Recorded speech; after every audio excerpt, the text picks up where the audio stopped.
administration now will Okay, so in the case of VP Sara, kasi you've been a part of national campaigns, presidential at that, she's running in 2028. What would be your advice to her to secure a victory in 2028? well, medyo awkward sabihin ito, no? Pero Di bali, awkward naman kami. You know, We're good, we're good. Siyempre hindi mo kagaling kay VP Sara ito, no? Pero, knock on wood, heaven forbid, pag may mangyari sa tatay niya, I think it's game over. That's conventional wisdom. It is game over, mga kababayan, pag may mangyari sa tatay niya. We love that person. Sino po? Andito kami, masaya kami na na malapit kami kung saan si PRD nandoon. Breathing the same air that PRD breathe. Yes? Hanggang sa dulo. Nakita na naman natin kung paano nagtrabaho si PRD. Kung paano niya pinagtanggol ang mga OFW sa mga hindi magandang trato sa kanila. Tapos yung kalsada natin, hindi ba? Di ba napaka-safe naman? Hindi siguro 100% naging safe ang Pilipinas during this time. Pero alam ng buong mundo kung gaano tayo naging proud bilang Pilipino. You know? That's it. Years, hindi ko dinanas si PRD sa Pilipinas.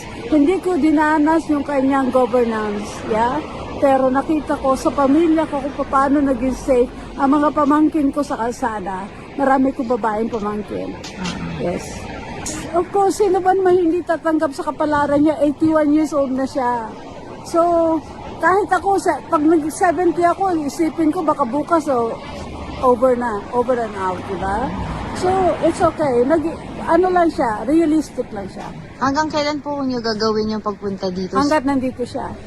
Yes? Sabi nga namin, hanggang sa dulo.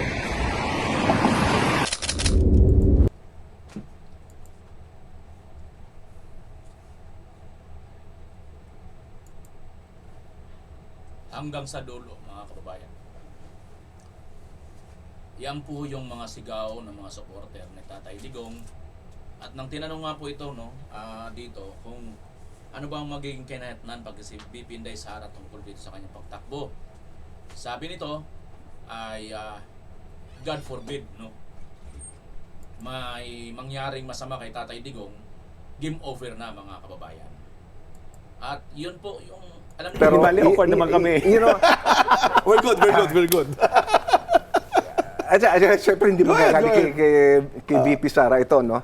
Pero, knock on wood, heaven forbid, pag may mangyari sa tatay niya, I think it's game over. That's game over po, mga kababayan. Yan po ang mangyayari kung mayroon pong mangyaring hindi maganda kay Tatay Digong. God forbid lang. Sabi nga po nitong isang nagsasalita, no? At yan po ay reality. Dahil hindi man tayo katulad ni Ma'am, no? Hindi man siya yung nakaranas ng yung pamumuno ni Tatay Digong.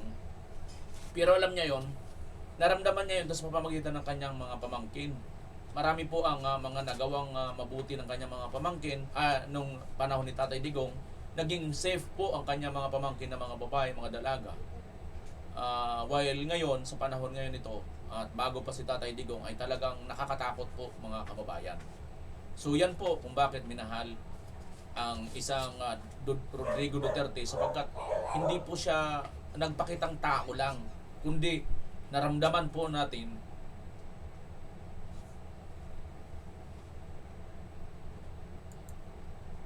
kung gaano po nagmalasakit si Tatay Digong, mga kababayan. Yan po yan, ano. Yan po lahat ng ating pag-uusapan. At ito nga pong si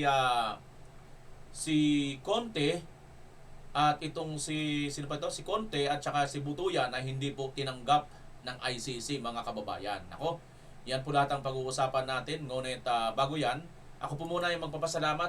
Hindi ko naman inaasahan na magiging emotional kagad ako dito sa opening na ito, mga kababayan. Ngayon ko lang kasi napanood to, yung video na to, no? Ano lang kasi nito ngayon mga kababayan, to si nanay, oh. Mararamdaman mo, di ba? Bagamat wala siya dito. How much more sa mga nakaranas? Na katulad ng kanyang mga pamangkin na naging safe nung panahon ni Tatay Digong, di ba? Magiging emotional ka talaga. Napaka mo, pusong bato mo siguro pag hindi ka maging emotional. Hindi naman tayo siguro yung napakaiyakin, hindi eh. Alam niyo yung pag-iyak minsan hindi yan dahil sa mahina ka. Kundi dahil sa naramdaman mong appreciation, para bang pasasalamat, para bang relief na nakaramdam ka, nakadama ka ng isang kabutihan. Yun eh. Di ba? So yan mga kababayan, maraming salamat sa lahat ng mga walang sawa na nagla-like, nag-share at nagsusubscribe sa ating channel sa hindi pa nakasubscribe. Anyway, tunguhin na po natin mga kababayan ang update na po dito kaagad sa Dahig kung ano po ang nangyayari at kaganapan na po dyan ngayon sa Dahig. At mayroon pa tayong follow-up tungkol nung kay Attorney Rowena Guanzon na sinasabi nga natin na maaaring siya yung magiging Vice President. Pag nakita nyo po ito ngayon mga kababayan, baka madagdagan na naman ang inyong baka madagdagan na naman ang inyong dito mga kababayan. May papakita po ko sa inyo. May post na naman tayong nakita, no? Patungkol po dito kay Attorney Rowena Guanzon. Panoorin muna natin to. 4 na araw na confirmation of charges hearing ni dating Pangulong Rodrigo Duterte sa ICC sisimulan na ngayong araw. Defense team, handa na raw na hamunin ang mga ebidensya ng prosekusyon. Yan at iba pang maiinit na balita sa Balitang Hali. Yan mga kababayan, handa nang hamunin ng prosekusyon. About dyan sa mga ebidensya, mga kababayan, mayroon po akong nakita rito. Hindi ko po alam kung ito ba ay totoo ha. Kasi po, talamak po itong administrasyon ngayon. Ito pong mga dilawan, tanim fake news, tanim AI, kung ano-ano na lang po itatanim. Tapos ibibintang po sa mga vlogger na mga Duterte, mga supporters na mga Duterte, or sa mga Duterte. Kaya tayo po ay nagiging maingat lang po tayo. Pero, hindi po natin pupwede na hindi rin po natin i-share. I-share lang po din natin sa inyo, Kasi nga po, mayroon din pa akong nakita na inumpisa na rin po nila ang paninira kay BP Inday Sara. Mayroon po sa akin nag-stream nito. Isa pong kay solid Duterte supporters na nasa ibang bansa, mayroon pong nag-send sa akin. Pero ito muna, tingnan nyo muna ito kung anong katotohanan tungkol dito. Totoo ba ito mga kababayan? Mayroon po kasing umiiyak, Ayan, Panoorin niyo po ito si Kuya. Napatay na ko, nabuhay ramang ko, nagtrabaho ramang ko dire. Ninguningon mo kabulag ta. Pero mo na di mo gibuhat ta ako. Kaya gibayaran ka. Wala ko nagtanaw sa tis. Napatay na ko, nabuhay ramang ko, nagtrabaho ramang ko dire. Ninguningon mo. Hindi ko alam mga kababayan kung anong katotohanan patungkol dito sa picture na yan at saka dito sa mamang nagsasalita pa na Bisaya po ang sinasabi niya, nabuhay pa naman daw siya, bakit nandyan na siya sa picture na yan na parang pinatay na siya, Hindi natin alam kung totoo o kung ano man ito, mga kababayan. Basta ito, isineshare ko lang po sa inyo. Kasi, mayroon po nung naaraw, di ba, si Allen Sheila, at saka yung, sino ba yung isa? Yung Allen Sheila, di ba, namatay yung kanyang anak, 2023 na yata yun, 2022 na. So, tapos na si Tatay Digong, Hindi na po siya presidente, pero yung kanyang anak namatay, ibinintang kay Tatay Digong. Di ba? Mga kababayan. Kumbaga, panahon na ni Marcos Jr., siya ng presidente, pero nang may namatay ang kanyang anak, ibinintang pa kay Tatay Digong. Di ba? So may picture yun. Nasaan na kaya yun? Kasama rin kaya yun dyan si Allen Sheila. Mayroon pang iba, dami pa po mga kababayan naglabasan. Di ba? Mga katulad dito. Minsan nga doon pang sa ABS-CBN. Vlogger din, di ba? Nagsalita na hindi naman siya patay, buhay pa siya. Mayroon naman, doktor, na yung kanyang mga anak, di ba yung patay na doktor, hindi naman daw namatay yun sa AJK. Nagreklamo din yung mga anak.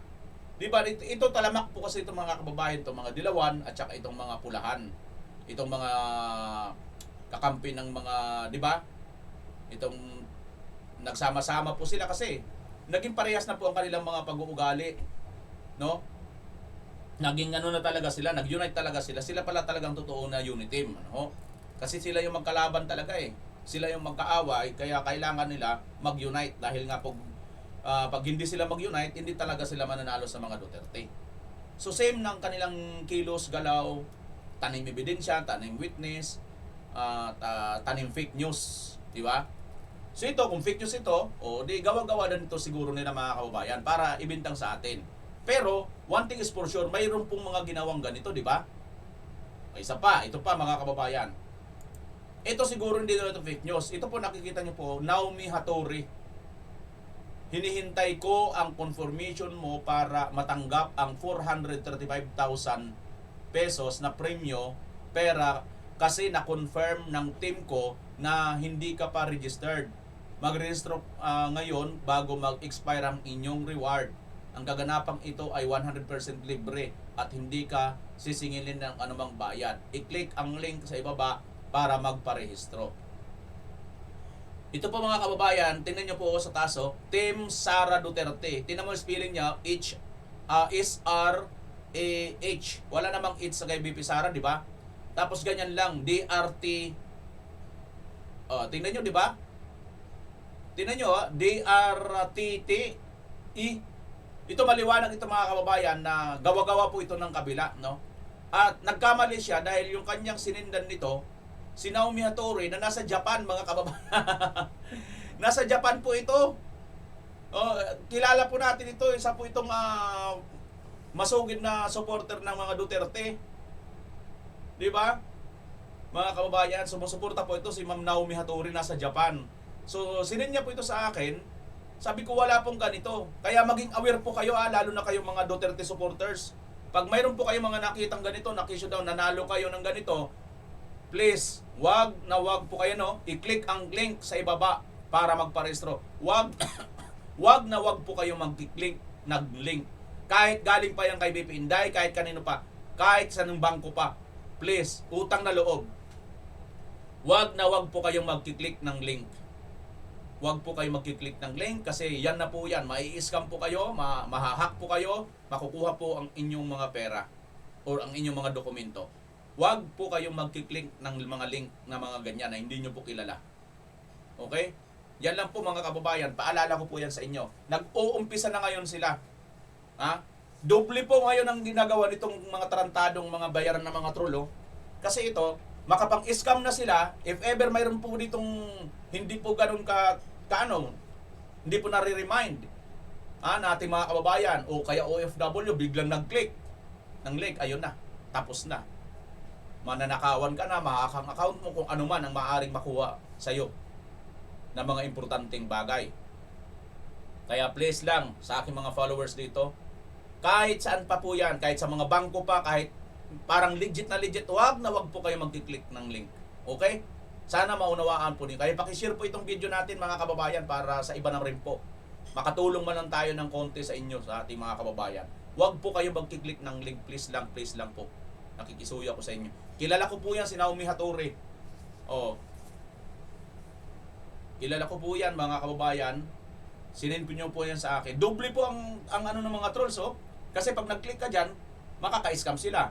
Ngayon, nakapanira na sila dito kay BP Inday kasi sasabihin ng iba dito, mga ma-scam, may gawain si Inday Sara, nagpapaano ng mga Gcash na ganyan-ganyan. Di nakapanira sila kay BP Inday Sara. Doble ang mga gago, di ba? Doble ang kanilang mga estilo, mga kagaguhan. Yan mga kababayan. Kaya, wag po kayong magpapadala ha. Wag na po ninyong ipapaano yung inyong mga pera o ang inyong mga link. Wag po kayo ng link. Ito na mga kababayan. Panoorin niyo po ito kung itong video na itong picture na itong post na ito. Si Conte at saka itong si Butoyan ay hindi po tinanggap ng ICC. Na itsapuira po sila mga kababayan. Ito. In case you missed it, Cristina Conte at Joel Butoyan were not. Sandali ha, bakit ganon? Di ba dapat end yan, no? Cristina Conte and Joel Butoyan kasi English po ito si di ba? Pero siguro baka nag-ano lang ito, slip of the tongue lang. Butoyan were not accepted as, di ko lang alam kung tama ba, Cristina Conte at Joel Butoyan, pero pagkakaalam ko English dapat end, di ba? Kasi kung ginamitan mo ng at, para bang iba yung meaning na niyan. Para bagang Cristina Conte to Joel Butuyan. Kasi ate. Kung sa Tagalog, ang English niyan ay in, di ba? Were not accepted as victims representatives. ICC assigned OPCV, Office of the Public Counsel for Victims. Instead, according to Attorney Nicholas Kaufman. Ayan mga kababayan. So si Conte at si Conte Jotak at saka itong si Butuyan ay hindi po tinanggap ayon kay Kaufman mga kababayan. So nabukulan po si Butuyan, nagkabutoy-butoy. Di ba mga kababayan? So ayan isang maliwanag na hindi po sila natanggap dyan nga po sa ICC. No? Ito. Isingit ko muna ito mga kababayan na tungkol po dito kay Attorney Rowena Guanzon, no? At kay VP Sara, bago dire-diretso na po tayo tungkol dito kay Tatay Digong at saka sa ICC, ha? Para naman mas maganda yung ating dire-diretso na tayo. Okay, ito, excuse me po. Panoorin muna natin to. Kung ngayon gagawin ang presidential elections, malaki ang tsansang manalo si Vice President Sara Duterte. Ayon yan sa research firm na Acquisition Apps. Sa kaparehong survey, trailing as alternative choices sina former Vice President and current Naga City Mayor Leni Robredo at Senators Raffy Tulfo and Risa Ontiveros. Yan ang Agenda Weekend Report ni John Manalo. Ako si Sara Duterte. Nangunguna sa matapos niyang inanunsyo ang kanyang pagtakbo sa pagkapangulo ngayong 2028 elections. Sa isang pre-election presidential survey na isinagawa ng Acquisition Apps Incorporated mula February 19 to 20, ilang araw lang matapos ang deklarasyon ni VP Sara, lumabas na 43% ng mga na-survey ang pabor na maging pangulo siya ng bansa. Pumapangalawa naman sa kanya si dating Vice President at ngayon Naga City Mayor Leni Robredo na nakakuha ng 27% of voter preference. Pangatlo sa listahan si Senator Raffy Tulfo na nakakuha ng 15%, habang pang-apat naman si Senator Risa Ontiveros na may 3% voter preference. Karamihan sa mga nagnanais na maging pangulo si VP Sara nanggaling sa Visayas at Mindanao, habang ang suporta naman para kay Robredo nagmula sa Calabarzon at Bicol Region.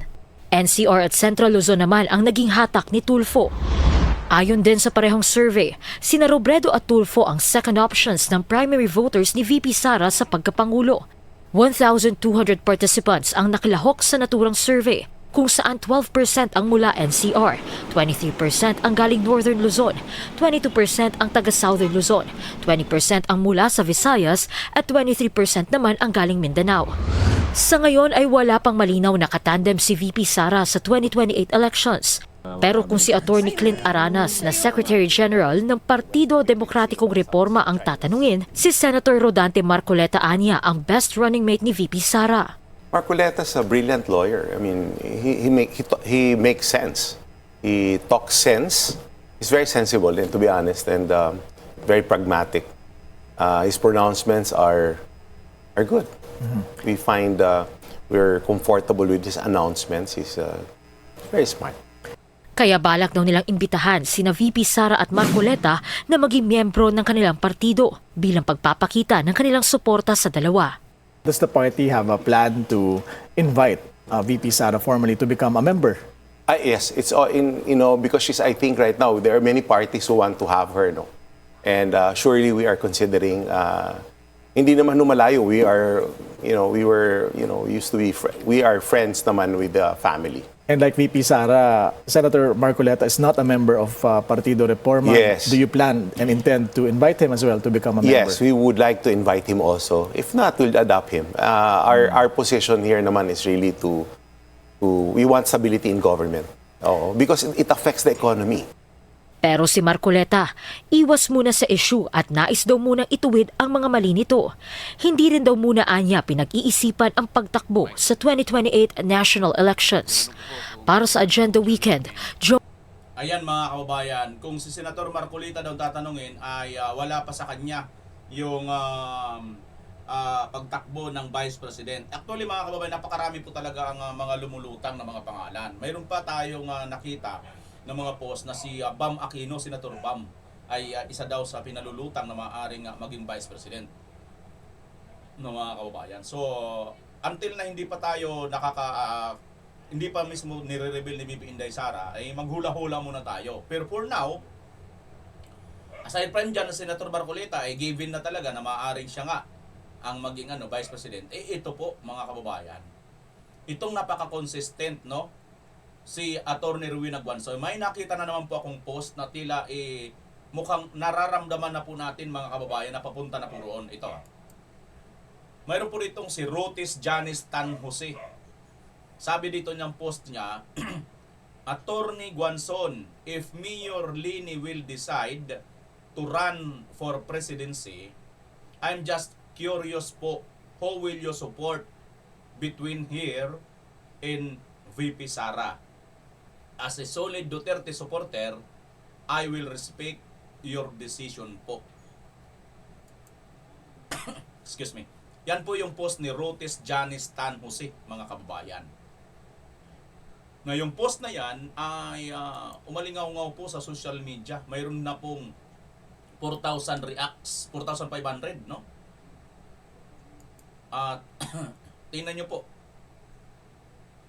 Ang 4,500 na yan, mga like lang pala, ay heart pala to. Heart lang pala yan, mga kababayan, no? 4,000. Tapos 2,700 naman yung like. So yung itong post na yan na napakasimple, hindi ko kilala po itong nag-post no? Mayroon pong 4,500 tsaka 2,700. So pag itotal mo ito, ilan yan? 7,000 halos, mahigit, no? Post ito nitong Rotis Janice Tan Jose. Hindi ko po siya kilala Nakita ko po yan. Share post po ito ni Atty. Rowena Guanzon. Sabi niya, hindi po ako marunong mamangka sa dalawang ilog. Bagamat ay supported din VP Lini noong 2022 for President, destiny ni VP ni Inday Sara Duterte maging Pangulo sa 2028. Mga kababayan, Atty. Rowena Guanzon po ang may post nito. Hindi ko na po ito gawa-gawa. Ayan, no? Share post po niya ito. Itong kanyang ayan, no? 2 hours ago lang po ito, mga kababayan. Atty. Rowena Guanzon. Hindi po natin gawa-gawa yan, ha? Share post po niya yan. Ayan, no? Atty. Rowena Guanzon, mga kababayan. Ano po ito? Ayan, no? Dito sa banda rito. Siya po ito, 113,000 likes, 119 followers, 119,000. Queen of Bardagulan. Ayan, no? Public servant, lawyer, COA and COMELEC Commissioner, Cadiz City Mayor. Siya nga ito, Lopi in Harvard graduate. Yan. Ito yung post, ito yung share post niya, mga kababayan. At ang caption niya, hindi po ako marunong mamangka sa dalawang ilog, bagamat ay supported din VP Lini noong 2022 for President, destiny ni Inday Sara Duterte maging Pangulo sa 2028. Anong basa ninyo dito dyan, mga kababayan? Sige nga. Anong basa ninyo dyan sa sinabi ni Ma'am Rowena Guanzon, Atty. Rowena? Sige nga, anong ang basa nyo? Ngayon may nag-comment, sabi naman si Dundon, ni Dundon ito, mga kababayan, ito Dundon, no? Hindi nyo yata nakikita, mga kababayan, si Dundon. Sabi naman ni Dundon, Atty. Guanzon will definitely vote for Lini Robredo, but she is just honest enough to state the obvious. Ganyan dapat ang lahat ng Pilipino, kakamping or DDS. Walang basagan ng trick. Bumuto ka lang kay Linlin pero huwag kang sumigaw ng hindi pwedeng umupo si Sara.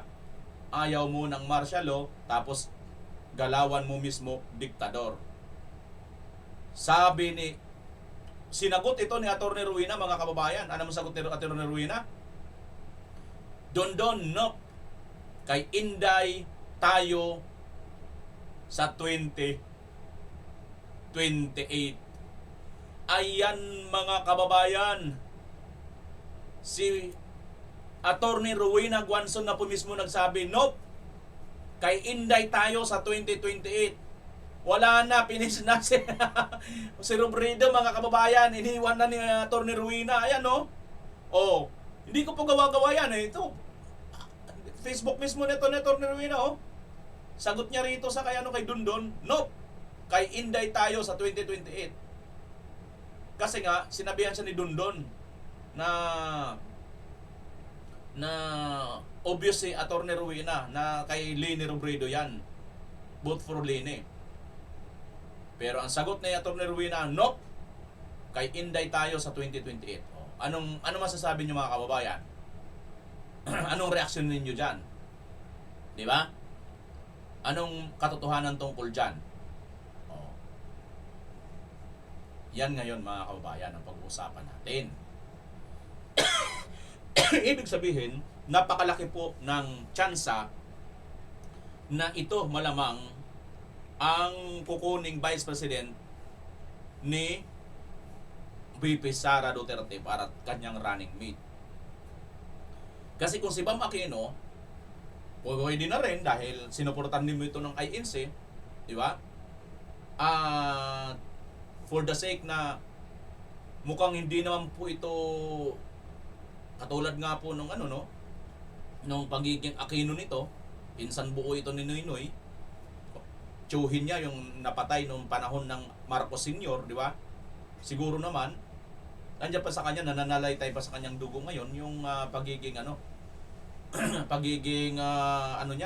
Aquino. So hindi rin siya siguro sang-ayon dito, hindi rin siya siguro dito kakain-tain, no? Mga kababayan. Ewan ko lang kung kumakain-tain na rin ba ito si Noynoy Aquino. Na katulad nila Robredo, na kung sino-sino pa, di ba? So hindi rin siguro ma-attempt ni Attorney Rowena Guanzon. Bagamat bukal siyang talagang sumuporta siya dito kay Leni Robredo, pero pagdating na dito sa 2028 ay kay Inday Sara daw siya, no? So ito na, mga kababayan, mangyayari. Para sa akin, ito po ay hula ko lang din naman. Mananatiling hula ito. Pero parang mas lumalakas na ngayon ang hula ko na si Attorney Rowena Guanzon talaga ang magiging Vice President ni Inday Sara Duterte. Place your bet na lang, mga kababayan. Punta na po tayo sa ICC. Pero tingnan nyo muna ito. Kaya kami magkalik na kaibigan. Kasi sometimes, si Mayor Duterte, halos magkamukha lang niyan kami. Kaya kami magkalik na kaibigan. Kasi sometimes, we descend to the level of hyperbole.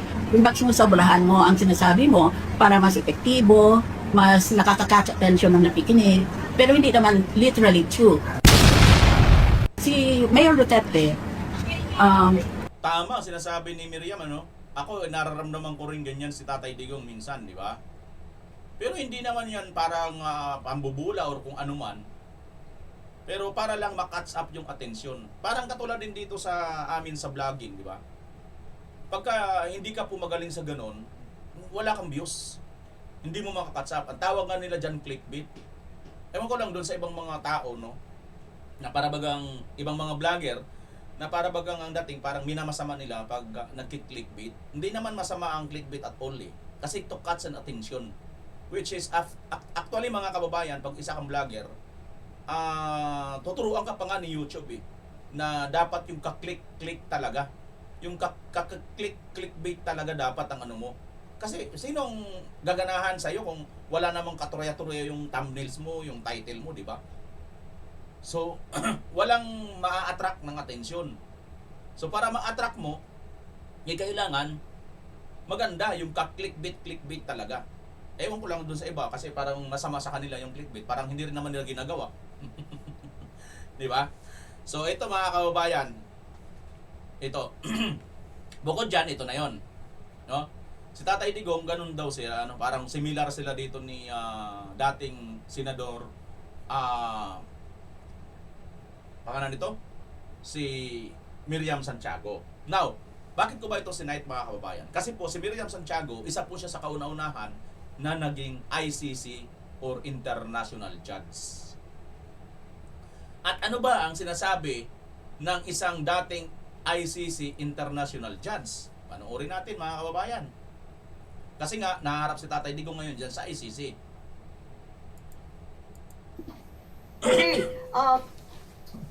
At this juncture and due to the lateness of the hour, I'd like to get rid of some housekeeping. Matapos lang, gusto ko lang ipakita yung orig nating defender ng ICC dito sa Senado.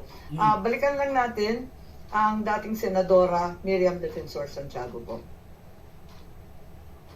Orig na orig si dating Senadora Santiago, di ba? Siya yung defender ng ICC. Benchmark in the progressive developments of international human rights, the court represents a triumph of international criminal justice by establishing individual criminal liability for those responsible for serious violations of the Rome Statute. The salient features of the Rome Statute are as follows. Bullet, principle of complementarity, spelled PLE, not PLI, complementarity. The court will act only as a court of last resort. It acts only in exceptional cases where a court has failed to bring justice because that court is unwilling or unable to investigate and prosecute those who have the highest responsibility for the most serious crimes of concern to the international community. Kaya nakikita mo na dito na court of last resort ang ICC at pupunta lang tayo dyan kapag ayaw o hindi kaya ng ating korte dito sa Pilipinas. Ngayon, nangangamba ako pagkat ang SOJ natin sinabi that the families or the victims of the so-called EJK were compelled to sue abroad inasmuch as there was a failure of our justice system. Hindi na Ayan mga kababayan, yung itong si dating Senador Miriam Santiago at dati rin pong ICC judge ay nagsabi siya na ang ICC is the court of last resort, no? ICC, kaya lang po yan dadalhin dun sa ICC kung hindi na po gumagana ang hustisya sa ating bansa. Tanong, hindi ba gumana ang ating hustisya dun kay Kian de los Santos na ginagawa nilang santo ngayon? May rebulto na. Yun, pakisagot po muna ninyo yan. At yung mga na-convict, nakasuhan, lahat na ng mga naging justice system na nangyari sa ating bansa, hindi ba gumana lahat yon? So kung hindi yung gumana, yun, karapat-dapat si Tatay Digong na nandun ngayon sa ICC. Pero, alam ko siguro, kung matino kang tao at hindi ka adik, hindi ka bangag, hindi mo siguro sasabihin na hindi gumagana ang hustisya sa ating bansa. Dahil gumagana di ba? Marami po sa atin ang mga nasisintensyahan, napapawalang visa o napapawalang kaso. Ayun nga, yung anak ni Boying, di ba? Oh, bakit yung nakalaya kaagad nang wala pang 3 buwan na tumanggap ng high grade na illegal na Mary Jane? Di ba wala pang 3 buwan? Ang bilis gumana ng ating hustisya sa anak ni Boying Remulla. Galing Biruin mo sa panahon ngayon ito, napakabilis ng ating hustisya, napakatalino, napakagaling. Pero dito rin sa panahon na ito, naging inutil din sila dahil dito sa aksyon ng gobyernong ito. One thing is for sure dito mga kababayan, ginamit po itong political move para mas maging convenient sila. Para habang gumagalaw sila rito, wala na po sa kanilang magpipigil. Dahil si Tatay Digong, habang nandito sa Pilipinas, bago dinala dyan sa ICC, ay hindi po nila napipigilan ang bunganga na ibulgar lahat ang mga ginagawa nilang pagnanakaw at katiwalian sa gobyerno. Ang huli nga yung pagbubulgar kasama si Atty. Vic Rodriguez, Congressman Sid Ongab at si Tatay Digong, yung 2025 GAA or BICAM, blanco sa BICAM. Na which is ito na nga ngayon ang napakalaki or flood corruption na nangyari sa ating bansa. Trilyon na po umabot. Ayon po yan kay Irisi 1.35 trillion po ang nawalang pera sa bayan. Ngayon, dahil dyan, hindi na po na mapigilan si Tatay Digong, ilabas niya. Sino ba ngayon ang maingay patungkol po doon sa excuse me, Ilan yun? 25 tons? 29 tons? Biruin mo yun? Ginto sa Pilipinas, ibininta ni Marcos Jr. Tapos hindi alam kung saan napunta. Di ba? Tatay Digong ang nag-ingay ng mga yan. Pati yung sa PDIC, insurance, sa pabel, sa PhilHealth.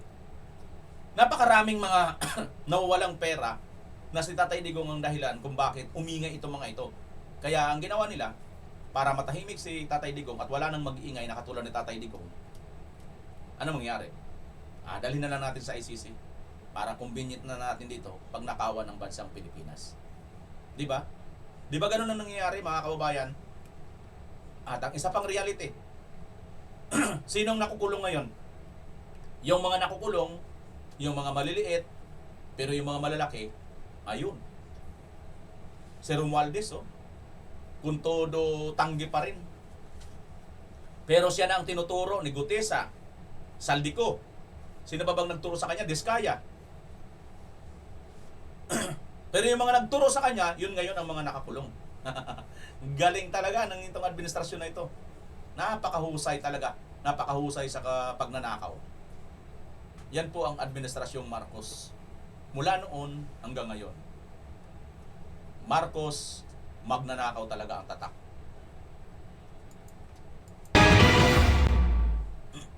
Naaresto pa rin si dating Pangulong Rodrigo Duterte Marso nung nakaraang taon kahit may mga naunang pag-iitang pamahalaan na walang jurisdiction ng ICC sa Pilipinas at kahit dumistansyang palasyo sa ICC. Ang binanggit noon ng Pangulo ay ang Interpol. We did not do this because it was derived from or it came from ICC. We did this because Interpol asked us to do it. And we have commitments to them and we lived up to those commitments. Kaya ng pangalanan sa isang dokumento ng ICC bilang kasabwat o co-perpetrator ni Duterte sa kanyang drug war, sila Ang mangyayari po dito kay Tatay Digong hanggang Friday, I think 27, no? Hanggang 27, ang pinakahuli po doon ay maaari na po doon magdesisyon kung tutuloy ba ang trial o i-release itong si Tatay Digong, mga kababayan. Ayan po, sino naman ang nasa defense team ni Duterte? Ayan, ito, Nicolas Kaufman. Habang binabasa niya, mga kababayan, mag-ano ako, hindi ko kasi ibibigay yung music kasi ito. Baka i-copyright pa tayo. Wala naman po tayong sweldo sa mga Duterte o kaninong politiko. Makaka-copyright pa tayo. Wala na tayong pangkain, pambili man lang ng pambayad lang sa internet at sa kuryente, pambili ng gamit natin, di ba? So, hindi po tayo pwedeng ng copyright, no? Kaya tanggalan na lang natin ang music, mga kababayan. Basahin nyo na lang po, naka-caption lang naman, music lang naman yun, no? Yan po sila Attorney Kaufman at saka si Dove Jacobs, no? Ang kanilang criteria, mga kababayan. So, ngayon, pag bandang huli po nito, ito po ICC ngayon ay mangyayari sa 27 ang magiging desisyon kung magtutuloy pa ba ang hearing or hindi na. Pero ako sa akin, mga kababayan, malungkot man, masakit man isipin, sa tingin ko lang, magtutuloy-tuloy talaga yan, pipilitin nila. Kasi ang ICC, parang nasa na sila nasa kumunoy na rin sila Kumbaga, the point of no return na rin sila, mga kababayan. Yan po ang ICC. Hindi na rin po sila pwedeng umatras Kasi kung matras pa sila, kasubuan na, hindi natin alam kung doon napunta yung mga mali-malita ng basura. Basura lang Basura lang naman. Baka naibasura doon. Wala pa akong binabanggit na basura. As in literal na basura, no? Baka may mag-quote. Wala naman pa akong binabanggit. Basura, mga mali-malitang basura, yun lang naman yun, di ba? Huwag na kayo masaktan kasi wala naman akong binabanggit. Malitang basura, di ba? Marami naman po talagang mga mali-malita dyan Lalo dyan sa Europe, di ba? May mga napapanood nga tayo, mga dumpster, yung mga kababayan natin Pilipino, ibang lahi din, nakikidamba-damba doon sa mga basurang mga mali-malita. Minsan nakakakuha sila ng pera, ginto, mga gamit, di ba? Gadgets, mga upuan, gamit sa bahay, mga pagkain. Alay natin kung nabasurahan dito ng mga mali-malita itong mga ito. Hindi ko lang alam kung anong laman ng malita. Kaya ngayon, mga kababayan, para magpatuloy yung pagbabasura dyan ng mga malita, itutuloy natin ng kaso ni Duterte. Bagamat hopeful pa rin ako mga kababayan na kung talagang itong ICC makikinig lang sila, titingnan lang talaga nila, ayusin lang nilang pagsusurin nila kasi mayroon pong mga witness dyan na di umano, mga biktima na hindi naman po panahon ni Tatay Digong. Yun nga yung anak na Aling Sheila, yung isa pa na ay, salamat pa-birthday sa anak ko. Gagang, ang tanda-tanda mo na, gaga ka pa rin nanay, sorry ha. Pero ang tanda-tanda ng nanay, lola na, ay gaga pa rin eh. Di ba? Kasi, nung una, sumisigaw siya nagdahil sa prat-prat, namatay ang kanyang anak. Yun ang kanyang sigaw Hanggatapos ngayon, nung hindi natin alam kung naambunan din ng basura itong matandang ito, yan na. Naiba na. Pa-birthday na sa kanyang anak. Na hindi naman totoo kung anong kinamatay. Ang kinamatay naman ay tungkol sa prat-prat. Siya na rin mismo may sabi. Kung nakikita ito ng ICC, malamang sa malamang, pauwiin na Tatay Digong At kung buhay pa sana si Tatay Digong, kung buhay pa sana si Miriam Defensor Santiago. Dahil si Miriam Defensor mismo nagsabi na parehas kami dyan ni Digong Diba na parang minsan parang hyperbole ba yun sinabi niya? Yung parang dinadagdagan. Hindi naman lahat titira totoo, di ba? Mga kababayan. So, ngayon ang nangyayari lang po kasi dito sa kay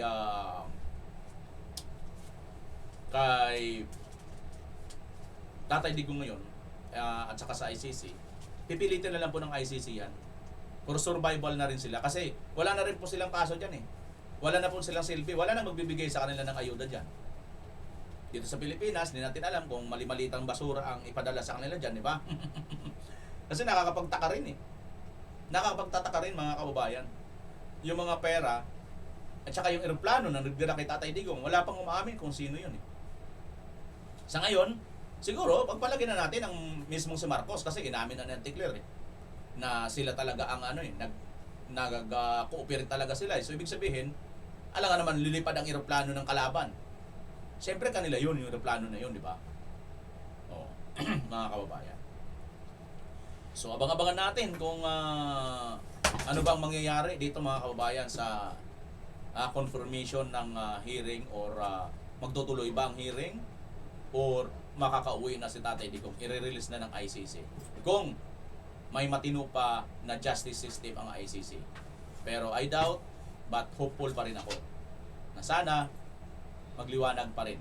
Pero sa tingin ko mga kababayan, mukhang wala na. Dahil mismong si Tatay Digong, wala na rin po siyang kiber na dumalo pa dyan. Which is, tinatanggap niya na alam niyang hahatulan talaga siya nitong ICC.